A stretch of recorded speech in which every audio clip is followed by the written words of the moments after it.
Before we went, we had never seen the sub. We didn't know anything about it. There's very little information on the website.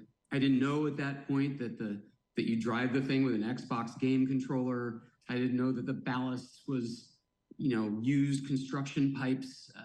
And then you get the tour, and Stockton Rush, the designer of the sub, the CEO, explains to you that all of this stuff, the lights and the handles and the propellers, these are off-the-shelf parts because, well, not only are they inexpensive, but they're tried and true. They're mass-produced. The part we care about is the pressure vessel, the capsule where the people are. And that he designed with NASA and the University of Washington. And that, he says, is as locked down as it gets. His exact words were, everything else can fail, the lights can go out, the propellers can stop, but you will still be alive. Once I was in the sub with Stockton and, the scientists and the crew was outside doing what they had rehearsed over and over, I felt okay. I felt excited. I felt like they wouldn't do this if it was really dangerous. You steer the ship with a controller, with a joystick from a gaming system, a home gaming system.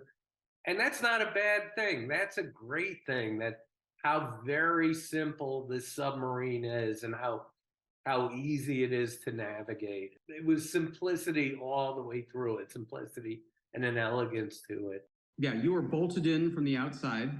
There are 18 bolts in a circle around the hatch. And by the way, they only fasten 17 of them. The 18th one is way up high, and they say there's really no mathematical difference. So you're right. The really nightmarish scenario is that they are alive at the surface, bobbing away, running out of air, and unable to get out. There's special training just to learn how to get into an escape suit, in and out of that. It's a very tough thing to get into these kind of warm weather coveralls that will float you if you have to bail from a ship or escape from a submarine. Beyond that, no real training.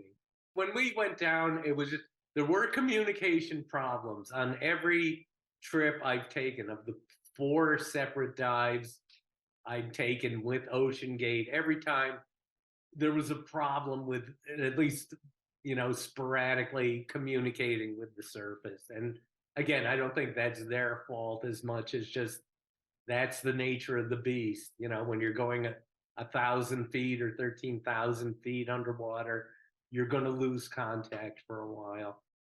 It's tragic, and I deeply feel for the families and the kids of these men. But I have to say, it comes with the life of a risk taker.